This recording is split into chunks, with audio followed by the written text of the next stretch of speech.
히브리서 9장 11절부터 15절까지 말씀 함께 보겠습니다.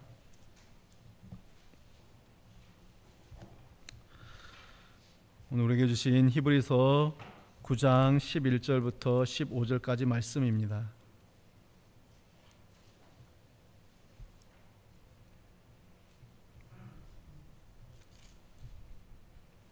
우리 함께 한 절씩 교독하겠습니다. 그리스도께서는 장래 좋은 일에 대제사장으로 오사 손으로 짓지 아니한 것 곧 이 창조에 속하지 아니한 더 크고 온전한 장막으로 말미암아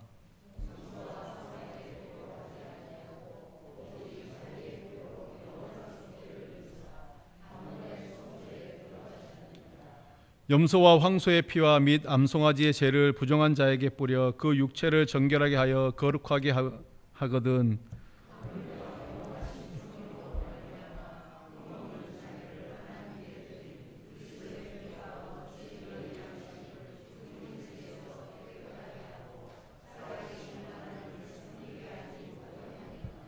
함께 봅니다. 이로 말미암아 그는 새 언약의 중보자시니 이는 첫 언약 때의 법한 죄에서 속량하려고 주구사 부르심을 입은 자로 하여금 영원한 기업의 약속을 얻게 하려 하심이라. 아멘.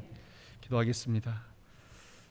하나님 아버지, 오늘도 주의 말씀을 의지하며 나아갈 때 거룩하신 주여, 우리에게 하늘의 뜻을 보여주시고 밝히 깨닫게 하시고 그 뜻 가운데 나아갈 수 있도록 은총을 베풀어 주시옵소서.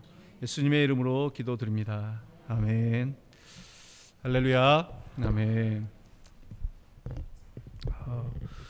여러분, 우리 시대에 많은 그리스도인들의 모습, 신앙의 모습이죠. 그것은 천국이 없다고 생각하는 것처럼 보입니다. 이제 우리가 오늘 오전에도 종말에 관한 말씀을 나눴지만 마치 종말이 오지 않을 것처럼, 천국이 없는 것처럼 살아가는 그리스도인들이 너무나도 많다라는 것이죠. 좀 더 직설적인 표현이라 그럴까요? 이렇게 하면은 예수님을 믿는다라고 말하지만 제대로 믿지 않고 올바로 믿지 않는 자들 너무 많다는 것입니다. 그런데 그러면서도 나는 당연히 천국에 들어갈 것이다, 이렇게 생각한다라는 것입니다. 신앙적인 부분에서는 말씀대로 온전히 순종하지 않는 것 같으면서도 당연히 나는 이 예배자에 있기 때문에 나는 천국에 간다, 이런 어떤 안일한 모습의 신앙생활을 한다라는 것입니다. 또한 많은 그리스도인들이 천국이 실제하지 않고 실제적인 개념보다는 이 막연한 개념, 추상적인 개념으로 이해하고 있는 분들이 참 많습니다. 제가 전에 섬기던 교회에서 이제 한 번은 이 새벽에 제 차례가 돼서 요한계시록 설교를 하는 중에 이제 천국에 대한 이야기를 하면서 실제적인 장소 이야기를 하는데 어느 한 이제 은퇴하신 장로님이 저를 찾아왔습니다. 토요일 저녁에 저를 찾아와서 한 두어 시간을 계속 이야기 나눴던 것 같습니다. 이야기의 주제가 뭐냐? 당신은 천국이 그냥 어떤 하나의 개념이지 이 장소, 실제적인 장소로 존재하지 않는다라고 생각한다는 것이었습니다. 그래서 제가 성경에 대한 구절들을 말씀하면서 이런저런 이야기를 하면서 다시 한번 천국에 대한 그런 부분들을 실제적인 이야기들은 말씀드렸던 그런 기억이 있습니다. 이렇게 그리스도인들조차도 이 천국에 대해서 추상적인 개념, 막연히 그냥 우리가 세상에 장례식장을 가게 되면은 사람들이 이렇게 이야기하는 것이죠. 좋은 곳으로 가셨을 거야, 좋은 곳에 계실 거야, 이런 부분들, 좋은 곳으로 모셔 이렇게 이야기를 합니다. 그런 어떤 개념이 아니다라는 거죠. 과연 이런 사람들에게, 이렇게 생각하는 사람들에게 어떻게 예수 그리스도의 보혈을 이야기하고 여러분 대속의 죽음을 이야기할 수가 있겠습니까? 천국을 내가 실제로 그 물리적인 장소로 받아들이지 못하고 있는 사람에게 어떻게 그리스도의 보혈, 그 대속을 말할 수 있습니까? 사실 우리가 성경을 보면 성경은 처음부터, 그 시작부터 그리스도의 대속의 죽음을 이야기하고 있습니다. 단지 성경이 명시적으로 그것을 밝히지 않기 때문에 예수 그리스도께서 직접 오시기까지 그것들을 우리가 제대로 알지도 못하고 사람들이 깨닫지 못했던 것입니다. 이게 막연히 계속해서 어떤 모형으로서만 또 말을 하고 그 예언의 모든 내용들도 이 메시아를 이야기하지만은 그 실체가 오기 전까지 실제로 하나님의 예언을 받아서 말씀을 전했던 심지어는 이 예언자들조차도 이 실체를 보지 못했기 때문에 그것이 어떠한 모습인지를 깨닫지 못하고 제대로 알지도 못했습니다. 그러나 창세기를 보면 하나님은 이 창조 이야기가 끝나자마자 가장 먼저 다루는 것이 인간의 타락입니다. 하나님이 천지를 창조하셨을 때, 그 인간을 만드셨을 때 인간에게는 죽음이라는 것이 없었습니다. 왜 그렇습니까? 하나님께서 인간을 위해서 만들어 주신 이 에덴 동산에는 생명나무가 있었습니다. 그 생명나무가 있었고 또한 죽음은 하나님께서 말씀하신 이 죄의 결과이기 때문에 아직 죄를 짓지 않는 자 그들에게는 죽음이 없었습니다. 그런데 인간의 죄로 말미암아 이제 우리 인간은 생명으로부터 하나님의 그 생명으로부터 멀어지게 되었고 그 결과로 이제 죽음이 들어오게 된 것입니다. 하나님이 인간을 에덴 동산에서 내보내시고 생명나무의 열매를 이제는 감춰버렸죠. 그 인간의 접근을 허락하지 않으셨습니다. 그래서 성경을 보게 되면은 이제 이 에덴 동산에 쫓겨나시고 이 생명나무를 두루도는 불칼과 그룹들, 그래서 그 생명나무의 길을 지키게 하셨다. 인간이 그 생명나무를 범하지 못하도록 그렇게 하셨다라고 말하고 있습니다. 이 모든 것들이 다 이제 그러면 하나님께서 그 범죄한 인간에게 주신 약속들이 다 이 그리스도를 상징한다라는 것이죠. 성경이 이렇게 말씀하는 의미가 무엇입니까? 이제부터 인간은 영원한 생명이라는 것과는 전혀 관계없는 존재가 되었다. 즉 비참한 존재로 전락해 버렸다라는 것을 말하는 것이죠. 그때부터 인간은 죽음을 향해서 달려간 인생, 그리고 죽음으로 끝나는 운명이 된 것입니다. 이것이 바로 우리가 잘 아는 죄의 결과입니다. 여러분, 죄는 하나님과의 단절을 의미합니다. 아마 이런 표현 많이 들어보셨죠? 죄는 단절을 의미합니다. 하나님과의 단절입니다. 하나님이 인간을 위해서 만드신 그 에덴 동산에 생명나무가 있었다라는 것은 제 인간과 하나님과의 끊임없는 교제가 있었다라는 것입니다. 하나님과 또 인간과의 교제가 있었다라는 이 말은 결국 그 자체가 인간은 하나님의 그 영원한 생명을 받아 누리고 있다, 그 영생을 누리고 있었다라는 뜻입니다. 그러나 생명나무를 감춰버렸다라는 말은 이제는 그 교제가 끊어졌다라는 그 이야기를 하고 있는 것이죠. 그래서 범죄한 인간으로 하여금 그 생명나무의 길을 찾지 못하도록, 그곳에 접근하지 못하도록 막으시는 것은 이제는 하나님께서 먼저 인간과의 교제를 허락하지 않으신다. 인간에 다가오는 것을 그런 어떤 하나님께서 허락하지 않으신다라는 그런 의미가 담겨져 있는 것이죠. 이처럼 하나님과 인간의 단절된 관계, 그것을 보여주는 것이 이제 우리가 지난주에 살폈던 이 성막입니다. 성막은 하나님과 인간이 어떤 관계인가, 그래서 어떤 성막의 구조나 또 율법은 결국에는 하나님과 인간과의 관계가 어떤 것인지를 우리에게 잘 보여주고 있습니다. 여러분, 우리 지난 시간에 나눴던 한 성막의 구조를 다시 한번 기억해 보십시오. 나중에 이제 성막이 아니라 솔로몬 성전도 마찬가지입니다만 성막에는 뭐가 있습니까? 네, 성막에는 이 건물, 성막의 이제 건물이라고 하면 그 안에는 성소와 지성소로 구분이 되어 있습니다.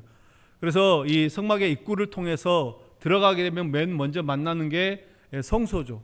성소를 만나게 되고 그 성소를 지나서 다시 또 휘장을 지나서 들어가게 되면 그곳이 바로 이제 지성소로 들어가는 그런 구조가 그렇게 되어 있습니다. 그러면은 이 제사장이 들어갈 수 있는 영역은 어디입니까? 네, 제사장, 일반 제사장들은 성소까지만 들어갈 수가 있습니다. 지성소는 금지되어 있죠. 지성소는 이제 대제사장만이 그것도 1년에 딱 한 차례 하나님께서 허락하신 그 대속죄일에만 그 지성소를 들어갈 수가 있습니다. 왜 하나님은 이 지성소를 금지하신 것일까요? 왜 그렇습니까? 지성소 안에 무엇이 있습니까? 법궤가 있죠. 지성소 안에는 법궤가 있기 때문입니다. 법궤라고 하는 것은 하나님이 함께 하시는 상징이죠. 지성소로 들어간다라는 것은 하나님의 임재 안으로 들어간다라는 것입니다. 하나님께 나아가는 것이에요.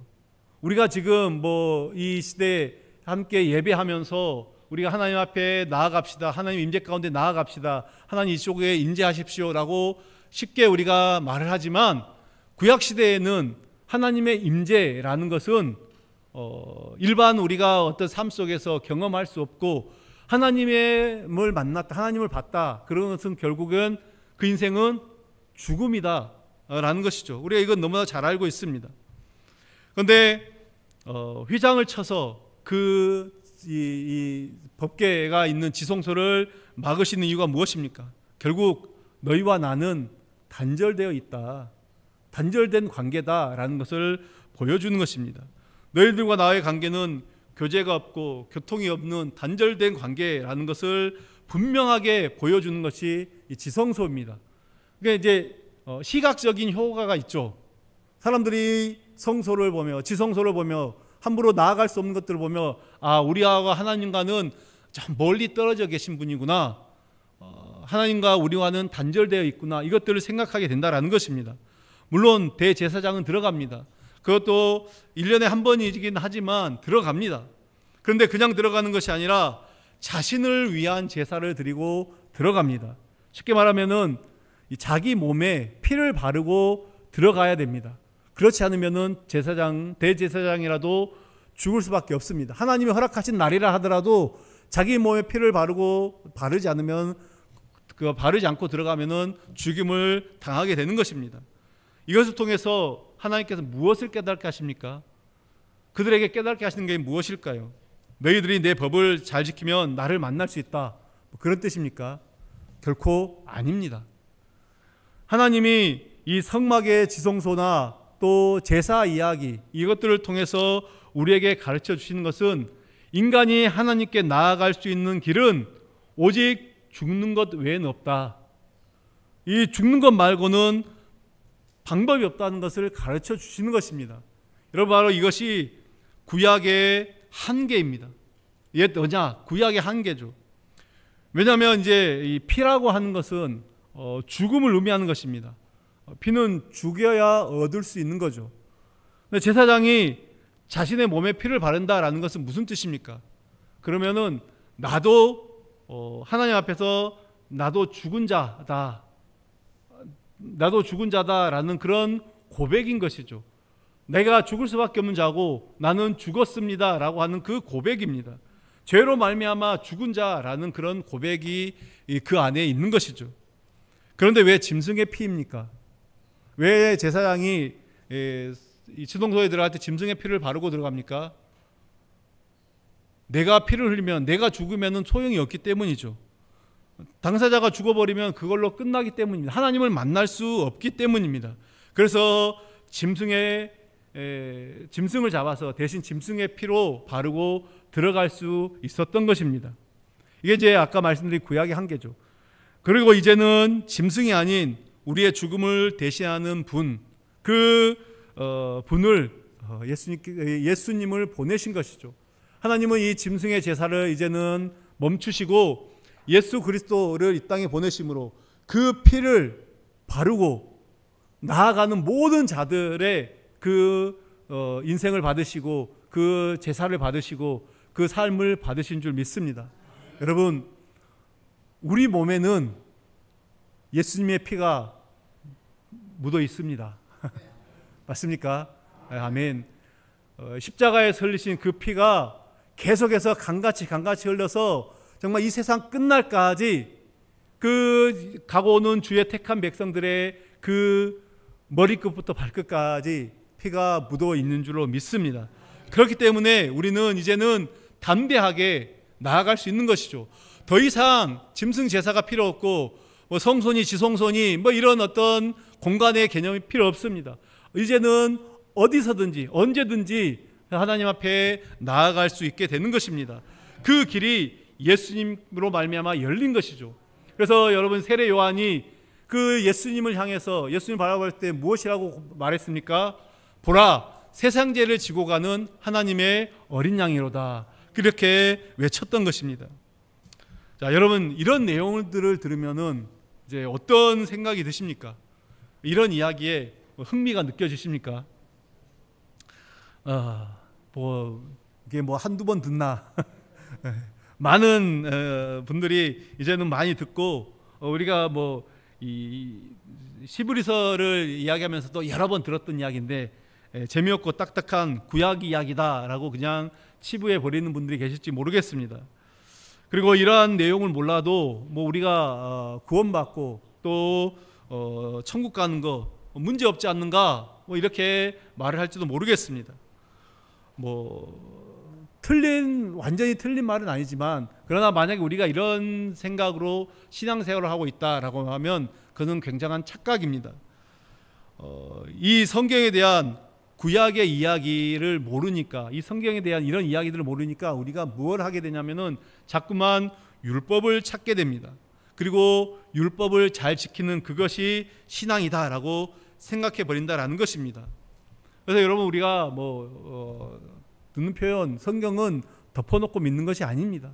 우리가 구약의 내용들을 잘 이해하고 알아야 그 신약의 그 예수님의 그 십자가의 의미, 그 보혈을 우리가 더 깊게 이해할 수 있다라는 것이죠.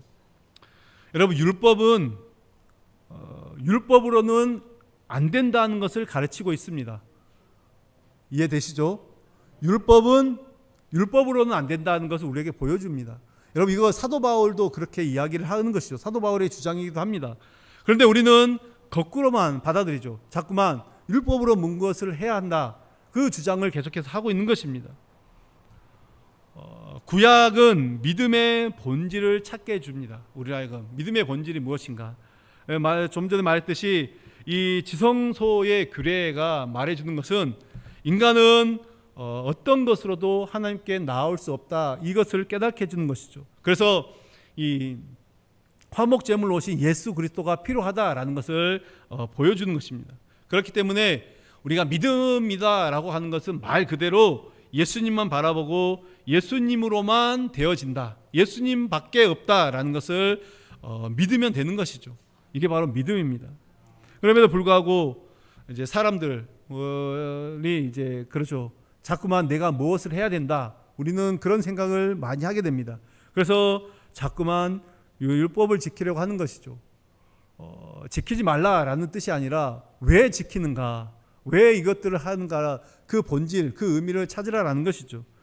그래서 아무것도 한 것이 없으면, 나는 아무것도 한 것이 없으면 하나님이 나를 받아주지 않을 거다, 어떤 그런 착각을 가지고 있습니다. 이것이 오히려 믿음이 무엇인지를 알지 못하는 그런 어떤 무지의 결과다라는 것입니다.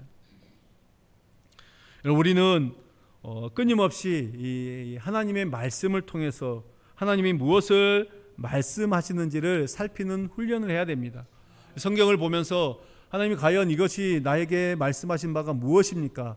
구약을 읽으면서도 또 신약을 읽으면서도 성경을 볼 때 이 문자 그대로, 액면 그대로도 우리가 봐야 되는 부분도 있지만, 도대체 이 말씀이 나에게 무엇을 말하고자 하는 건가? 그러면서 성경을 볼 때 내 생각, 우리의 생각을 앞세우기보다 말씀이 무엇을 말하는지를 끊임없이 살피는 훈련을 해야 될 것입니다. 오늘 본문을 보시면은 이제 11절, 12절을 한번 먼저 다시 한번 봉독하겠습니다. 그리스도께서는 장래 좋은 일에 대제사장으로 오사 손으로 짓지 아니한 것, 곧 이 창조에 속하지 아니한 더 크고 온전한 장막으로 말미암아 염소와 송아지의 피로 하지 아니하고 오직 자기의 피로 영원한 속죄를 이루사 단번에 성소에 들어가셨느니라. 이 말씀을 하고 있습니다. 이 말씀이 의미하는 바가 무엇인지를 우리가 보라라는 것이죠. 여러분, 이 12절 마지막 부분에 보면 단번에 성소에 들어가셨다라고 말을 하는데, 여기서 말하는 성소는 구약의 성소를 말하는 것이 아닙니다. 우리가 이제 쉽게 이것을 보면서 성소에 들어가셨다. 그러면은 성막에 있는 그 성소, 지성소 말하는 것이니까 그 성소에 들어갔다. 이렇게 생각할지도 모른다라는 것이죠. 예수님이 제사장이 되어 들어가신 성소는 이런 구약의 성막의 성소를 말하는 것이 아니라 하나님이 계신 곳을 말하는 것입니다. 그래서 뭐라고 말하고 있습니까? 12절 초반에 보면 염소와 송아지의 피로 하지 아니하고 짐승의 피로 가지고 들어가는 것이 아니다. 우리가 구약의 성소는 짐승의 피를 가지고 들어가지만 그 예수님이 가신 성소는 짐승의 피를 가지고 가는 것이 아니다. 이것을 말하고 있는 것입니다. 예수님이 대제사장이 되시고 자기 피로 영원한 속죄를 이루사 단번에 성소에 들어가심으로 우리가 어떻게 되었습니까? 이제 영원한 생명, 영생에 참여하는 자들이 되었다라는 것이죠.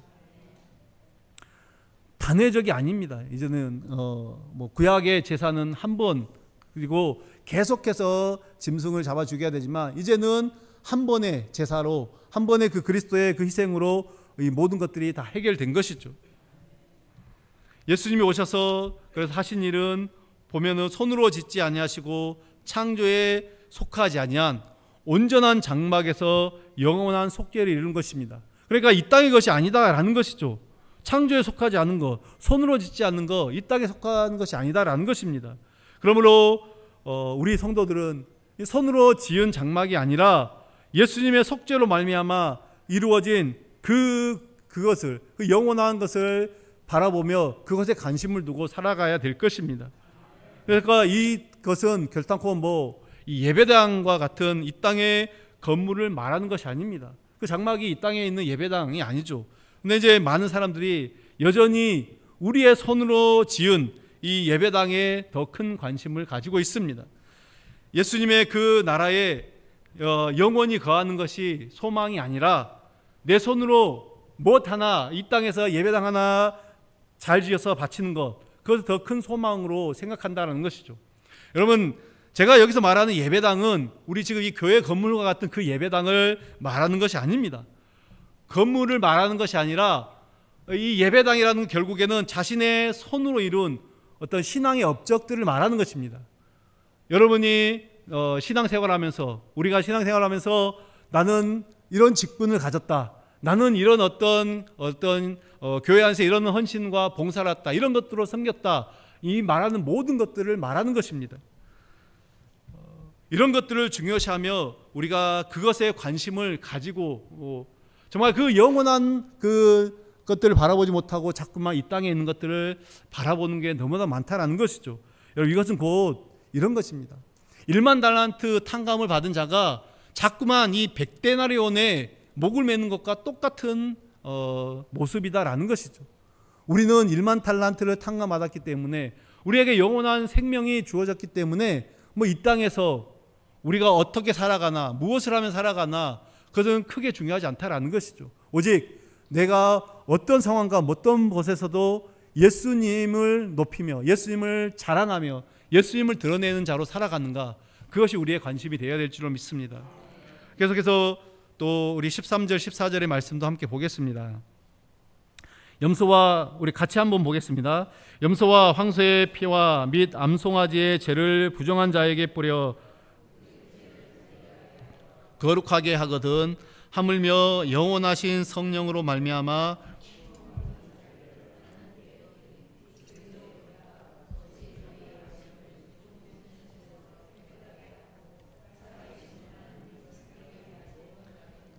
아멘. 여러분, 이 말씀은 이제 염소와 황소의 피, 그러니까 짐승의 피가 아니라 오직 예수님의 피로 말미암아 거룩하게 되고 깨끗하게 됨을 입었다라는 그런 말입니다. 여러분, 이것이 바로 하나님 나라입니다. 예수님의 피로서만 거룩함을 입은 의의 나라의 이야기하는 것이죠. 그래서 이 하나님의 나라에서는 인간의 의가 도무지 필요하지 않습니다. 예수님의 의가 나를 살렸다라는 것을 믿기 때문이죠. 그래서 우리는 자신을 자랑하지 않습니다. 예수님의 피의 은혜만 우리의 자랑거리로 남게 되는 것입니다. 그런데 방금 말씀드렸듯이 사람들은 자기 손으로 행한 것을 쉽게 잊어버리지 못합니다. 우리의 모습이다라는 거죠. 우리는 내가 이룬 것들, 내가 한 것들을 쉽게 이루지 못합니다. 그래서 자신이 행한 것들을 바라보고 그것들을 만족해서 그것으로 말미암아 자신을 높이려고 한다라는 것입니다. 그런데 우리는 그러한 모든 것들이, 내가 자랑하고 내가 드러내는 모든 것들이 오히려 나로 하여금 그리스도와 점점 멀어지게 한다라는 사실을 기억하십시오. 비록 입술로는 주여 주여 하면서도 그 마음이 예수님에게서 점점 더 멀어져 간다라는 것을 알아야 됩니다. 하나님의 나라는 우리의 손으로 지은 모든 것들을 요구하지도 않고 보지도 않습니다. 말씀드렸듯이 내가 이루었던 모든 신앙의 업적들, 그런 것들은 하나님께서는 전혀 보지 않는다라는 것이죠. 다만 네가 예수 그리스도를 믿는가, 그 피를 믿는가, 그 피를 의지하는가, 그거 하나 보는 것입니다. 우리가 이룬 신앙의 모든 업적들, 우리의 손에 들고 있는 이 모든 것들은 다 쓸모없는 쓰레기에 불과합니다. 표현이 과한가요? 그 정도라는 것을 우리는 아셔야 됩니다. 예수님의 거룩하신 피가 우리를 붙들고 우리를 감싸고 있는데 무엇을 들고 우리가 하나님 앞에 나아갈 수가 있겠습니까? 그래서 하나님의 나라에서는 예수님만 믿으면 되는 것입니다. 하나님이 우리에게 보시는 것은 그것이죠. 예수 믿고 네가 뭘 했느냐? 우리가 간혹 기도할 때 하나님 앞에서 우리가 뭐 보여야 될 것이, 나중에 천국 가서 보여야 될 것이 있지 않느냐, 뭐 이런 것들을 이야기할 때가 있습니다. 그런데 그거 아니죠. 나의 사랑하는 아들 이 예수를 믿느냐, 이거 하나만 보신다라는 것입니다. 믿음이 있으면 뭔가 해야 된다, 이것들이 이 공식처럼 되어 있는 이 세상의 종교입니다. 그렇죠? 세상의 종교들은, 다른 모든 종교들은 그것을 믿는 만큼 뭔가를 열심히 해야 됩니다. 고행도 하고 선행도 하고 뭐 하여튼간 뭐 돈도 많이 갖다 대고 뭔가를 많이 해야 됩니다. 스스로 짐을 짊어매는 거죠. 그러면서 행함이 부족한 자신을 탓합니다. 그러면은 우리가 어떻게 되는가? 예수님의 용서와 은혜와 사랑과 긍휼과 기쁨과 감사, 모든 것들을 잃어버리게 되는 것이죠. 여러분, 여러분의 손으로 무엇을 지었고 무엇을 했는가를 보려고 하지 마시고 예수님이 무엇을 하셨는지에 우리가 집중하시길 바랍니다. 예수님이 하신 일을 바라보고 믿고 감사하는 것, 믿고 감사하는 것, 그것만으로도 충분합니다. 부족함이 전혀 없습니다. 예수님의 의가 우리에게 덧입혀졌을 때 이미 우리에게는 차고 넘치는 것이죠. 생명은 이미 충만한 것입니다. 아무런 부족함이 없다라는 것이죠. 여러분, 이것이 믿어지십니까? 이것이 성경이 말하는 진리입니다. 우리는 이것들을 믿어야 됩니다.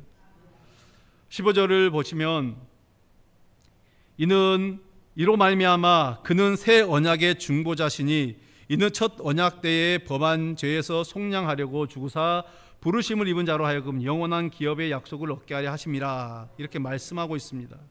여러분, 지난번에 이 옛 언약과 새 언약의 차이, 그것은 언약의 내용이 아니라 성취에 있다라고 말씀드렸습니다.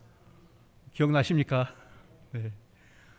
옛 언약과 새 언약, 우리가 뭐 옛 언약과 새 언약은 전혀 다른 것을 이야기하는, 쉽게 말하면 구약과 신약은 전혀 다른 것을 이야기하는 것이 아니라 그 성취하는 방법이 다르다라는 것이죠.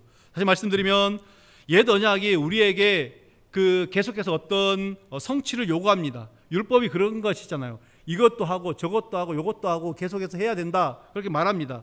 그러나 새 언약은 그 모든 언약의 성취자로 오신 예수 그리스도로 되어진다. 예수 그리스도만 믿으면 된다라는 것이죠. 그래서 예수님을 오늘 말씀은 새 언약의 중보자라고 말하는 것입니다. 새 언약의 중보자가 되기 때문에 이제 더 이상 우리가 할 일은 없다. 내가 할 일은 없다. 예수님이 다 이루셨기 때문에 우리가 굳이 해야 할 일이 있다면 무엇입니까? 예수님이 이루신 그것을 높이며 자랑하며 드러내는 것입니다. 그러니까 뭘로 드러낼까요? 전도하고 복음 전하고 우리가 함께 은혜를 나누고 이런 것으로 드러내는 것이지 않습니까? 이것이 바로 우리가 해야 할 일입니다. 따라서 이제 우리의 하나님의 자녀들, 우리들에게는 죄를 짓느냐 짓지 않느냐 이런 문제가 아니라 그리스도의 피로 거룩하게 된 내가 하나님의 자녀답게 살아가는가. 그 자녀답게 살아가는 게 뭐예요? 결국에는 말씀드린 것처럼 드러내고 서로 은혜를 나누고 자랑하는 것, 이것이 하나님의 자녀답게 사는 것인 줄 믿습니다. 우리의 행함이 아니라 자녀다움으로, 우리가 신자다움, 성도다움으로 살아가는 것은 어떤 삶 속에서 내가 거짓말을 한번 안 하고 착한 일 한 번 더 하는 이것이 아니라 내가 그리스도 앞에서 나는 어떤 존재인가를 분명히 아는 것입니다. 우리가 그 새 언약의 중보자이신 예수 그리스도, 그 주님을 믿는 일에 온 마음을 다 쏟아부으시기를 바랍니다. 이제 우리가 다른 곳에 관심을 두기보다 주님이 누구시고 믿음이 무엇인가를 제대로 정리하고 바로 정리해서 예수님을 믿는 참된 진리의 이 길을 온전히 걸어가는 우리 모든 믿음의 사람들 되시기를 간절히 축원합니다. 기도하겠습니다. 하나님 아버지, 감사합니다. 오늘도 우리에게 생명의 말씀을 주심에 감사합니다. 새 언약의 중보자 되신 예수 그리스도, 우리가 그분을 믿고 그분을 신뢰한다면 하나님, 나를 바라보는 것이 아니라 내가 어떤 나에게 있는 것들을 주목하는 것이 아니라 나를 위하여 모든 것을 희생하시고 영원한 생명의 길을 허락하신 그 예수님, 그분께만 집중하는 인생을 살 수 있도록 주님 은혜를 베풀어 주시옵소서. 예수 그리스도의 이름으로 기도드립니다. 아멘.